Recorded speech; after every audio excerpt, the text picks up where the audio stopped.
అదే RTV app వార్తల్ని క్షణాల్లో చదివే అవకాశం ఉంటుంది. ఒక న్యూస్ పేపర్, ఒక టెలివిజన్ ఛానల్ మీ చేతుల్లో ఎప్పుడూ ఉంటాయి. కార్పొరేషన్లో జరిగిన డిప్యూటీ మేయర్ ఎన్నిక, ఆ ఎన్నిక సందర్భంగా ఏం జరిగింది, 54 మంది గెలిచిన వైసీపీ కార్పొరేటర్లు ఏ విధంగా పార్టీల నుంచి మారారు అనే విషయాల గురించి మొన్న మా జిల్లా నాయకులు, జిల్లా ప్రెసిడెంట్ కాకాని గోవర్ధన్ రెడ్డి గారు మరియు చంద్రశేఖర్ రెడ్డి గారు మరియు ప్రసన్న కుమార్ రెడ్డి గారు మాట్లాడడం జరిగింది.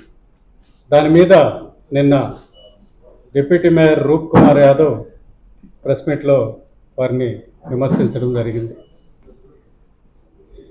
రూప్ కుమార్ యాదవ్ ఏం చెప్తారంటే, అసలు గోవర్ధన్ రెడ్డి గారికి దీని మీద నాలెడ్జే లేదు, అసలు విప్ అనేది వర్తించదు, అసలు యాంటీ డిఫమేషన్ అనేది దీనిలో లేదు అని చెప్తారు.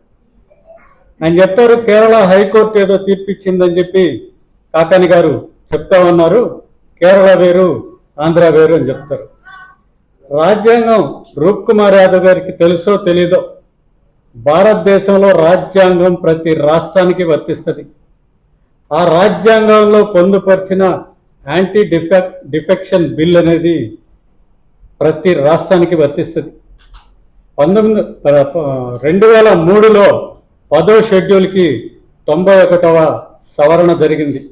ఆ సవరణ ప్రకారం అంతకుముందు ఏదైతే డిఫెక్షన్ బిల్లో 1/3 పార్టీలో గెలిచిన వాళ్ళు 1/3 ఒక సపరేట్గా గ్రూప్గా పోయి ఒక పార్టీని ఏర్పాటు చేసుకోవచ్చు, లేదంటే ఇంకో పార్టీలో మెర్జ్ కావచ్చు, వాళ్ళ సభ్యత్వం రద్దు కాదు అనేది అప్పుడున్న పరిస్థితి.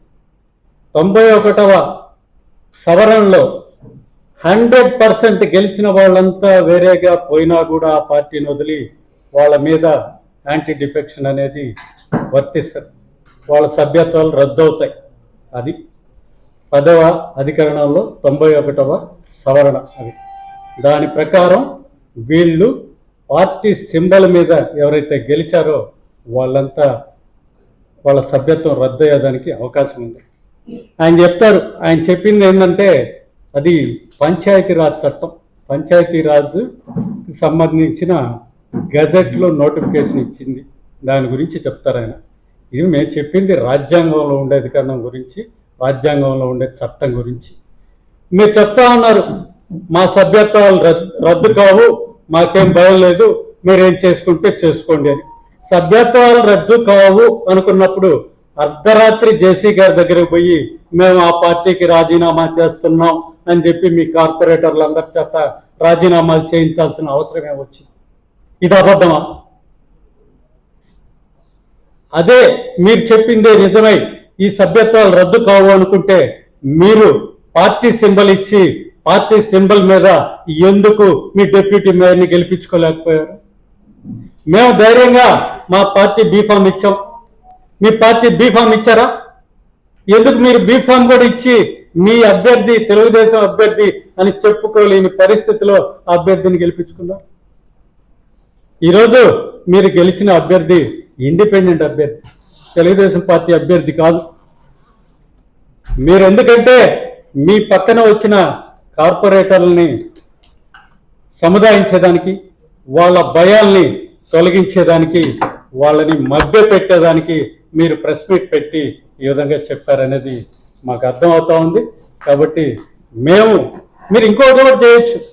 మేము మొన్న జేసీ గారికి లెటర్ ఇచ్చాం, వీళ్ళంతా మా పార్టీ విప్పుని ధిక్కరించారు, వీళ్ళ సభ్యత్వాలని రద్దు చేయండి అని చెప్పి మేము పార్టీ లెటర్ ఇచ్చాం. మీరు జేసీ గారి చేత తొందరగా మాకు ఇప్పించండి లెటర్, దానికి ఆన్సర్ ఇప్పించండి. మీరు ఇచ్చిన ప్రకారం ఇది చెల్లదు, మేము సభ్యత్వాలు రద్దు చేయడానికి మాకు వీలు కాదని చెప్పి జేసీ గారి చేత దానికి రిప్లై ఇప్పించండి. మేము కోర్టుకు పోతాం, కోర్టులో కూడా మీరు స్టేట్ ప్రయత్నం చేయకండి. మీరు చెప్పేది నిజం అయితే మీరు స్టేట్ కూడా ప్రయత్నం చేయకూడదు. జేసీ గారి చేత ఇమ్మీడియట్గా మాకు ఆన్సర్ ఇప్పించండి, ఇది చెల్లుబాటు కాదని. ఇవన్నీ చేయరు. చంద్రబాబు గారు రాజకీయాల్లో విలువలు పాటిద్దాం, అందుకే ఈ రాజ్యసభ సభ్యుల చేత రాజీనామాలు చేయించి మళ్ళా మన పార్టీ ద్వారా ఎన్నుకుందాం అని చెప్పి ఆయన చెప్పారు. అదే విలువలు మీరెందుకు ఇక్కడ పాటించలేకపోతున్నారు? మీ దగ్గరకు వచ్చారు కార్పొరేటర్లు, మీ పార్టీలో చేస్తామన్నారు. చేస్తామన్నప్పుడు వాళ్ళని రాజీనామా చేయించి మళ్ళా ఎన్నికల్లో నిలబెట్టి మీ బీఫామ్తో ఎందుకు గెలిపించుకోలేకపోతున్నారు? మీరు చెప్తా ఉన్నారు కదా, మేము ధైర్యం, మా సాహసం, మేము దౌర్జన్యం అని చెప్తా ఉన్నారు కదా. అదే ధైర్యంతో, అదే సాహసంతో వాళ్ళందరి చేత రాజీనామాలు చేయించి మీరు ఎందుకు వాళ్ళని ఎన్నికల్లో నిలబెట్టి వాళ్ళని గెలిపించుకోలేకపోతున్నారు? గెలిపించండి, గెలిపించుకోండి. ధైర్యంగా మా పార్టీ తరపున గెలిచారని రొమ్ము మీద చేసుకొని చెప్పండి.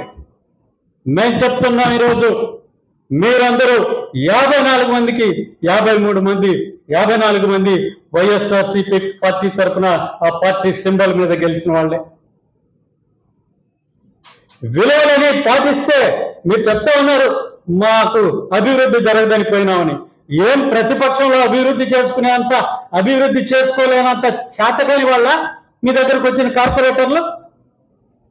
మేమున్నాం ప్రతిపక్షంలో, మేము ప్రతిపక్షంలో 14 నుంచి 19 దాకా ఉన్నాం.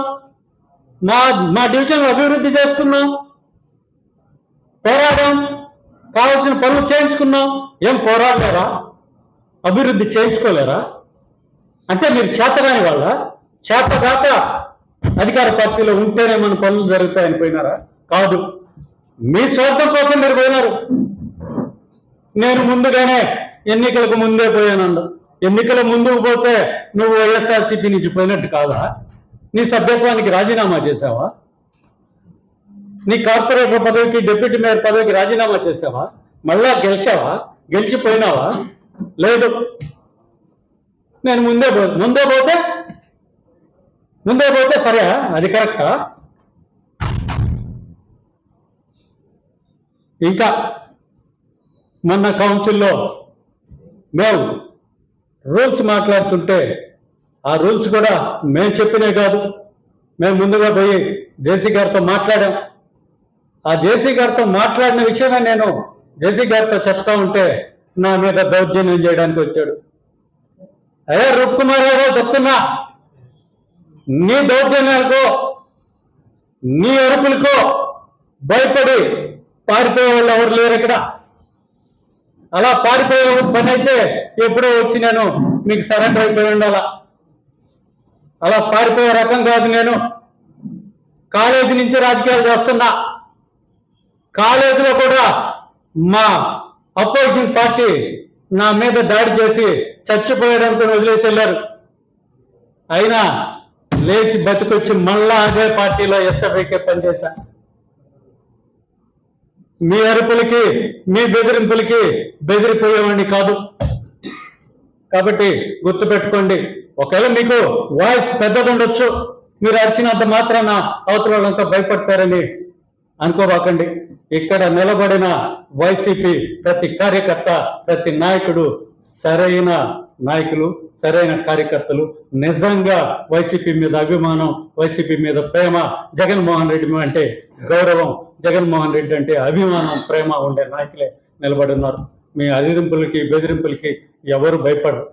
ఇంకొకటి చెప్పారు, మీరు గోవర్ధన్ రెడ్డి గారిని విమర్శించే అర్హత, తాహత మీకుందా? పొద్దున్న లేచి గోవర్ధన్ రెడ్డి గారు మంత్రి అయిన తర్వాత పొద్దున్న లేచి గోవర్ధన్ రెడ్డి గారి దగ్గరే ఉండేవాళ్ళు. మీరు గోవర్ధన్ రెడ్డి గారికి నమస్కారం పెట్టుకొని కానీ మీరు కదిలేవాళ్ళు కాదు. ఈరోజు గోవర్ధన్ రెడ్డి గారిని విమర్శించే స్థాయికి వచ్చాం మేము. కరెక్ట్ అది ఆలోచించుకో. నల్లపరెడ్డి ప్రసన్న కుమార్ రెడ్డి గారి గురించి మాట్లాడా. నల్లపరెడ్డి ప్రసన్న కుమార్ రెడ్డి గారు తెలుగుదేశంలో గెలిచి వైసీపీలోకి వచ్చి జగన్మోహన్ రెడ్డి గారి కోసం రాజీనామా చేసి వైసీపీ పార్టీ తరఫున మళ్ళా గెలిచాడు. ప్రజాక్షేత్రంలో మళ్ళా గెలిచాడు ఆయన. అది గుర్తుందో లేదో నీకు? గుర్తు చేసుకో. అలాగే చంద్రశేఖర్ రెడ్డి గారి గురించి మాట్లాడు. 20,000 ఓట్లలో నువ్వు ఎట్ట గెలిచావో తెలుసు. ఎట్ట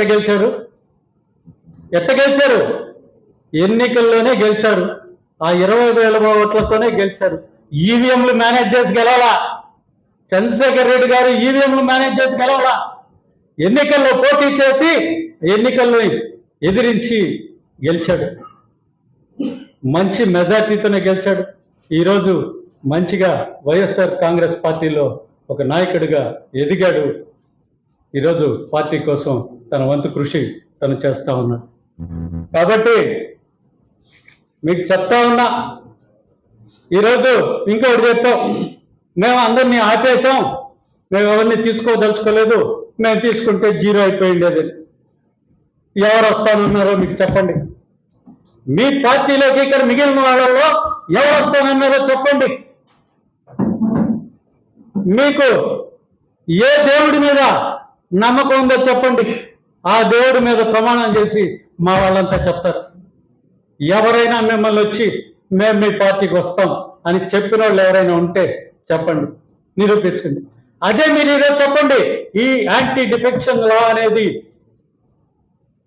ఈ సభ్యత్వాల్ని తొలగిస్తుంది, ఇది దీని మీద ఎఫెక్ట్ చూపిస్తుంది అని చెప్పండి. మీ పార్టీ జీరో అయిపోతుంది. అందరు మళ్ళా పరిగెత్తారు ఇక్కడికి. మీ పార్టీ జీరో అయిపోతే మా పార్టీ కాదు. మేము చెప్తా ఉన్నారు 54 మందిని గెలిపించుకుంటామని. గెలిపించండి. ఈరోజే రాజీనామాలు చేయించండి. ఇంకా 1.5 సంవత్సరం ఉంది. ఈ 1.5 సంవత్సరం ధైర్యంగా మేము తెలుగుదేశం బీఫామ్ మీద గెలిచాం అని ధైర్యంగా గుండెల మీద చేసుకుని చెప్పే విధంగా మీ దగ్గరకు వచ్చిన కార్పొరేటర్లతో రాజీనామా చేసి వాళ్ళ చేత మళ్ళా ఎలక్షన్లో నిలబెట్టి గెలిపించండి. ఇంకోటి చెప్తున్నా, 2014-19లో కూడా చాలా మంది పార్టీ మారారు. మరిన్ని వీడియోస్ కోసం ఛానల్ ని సబ్స్క్రైబ్ చేయండి. లేటెస్ట్ అప్డేట్స్ కోసం వాట్సాప్ ఛానల్ ని ఫాలో చేయండి. అండ్ లింక్ డిస్క్రిప్షన్ లో ఉంది.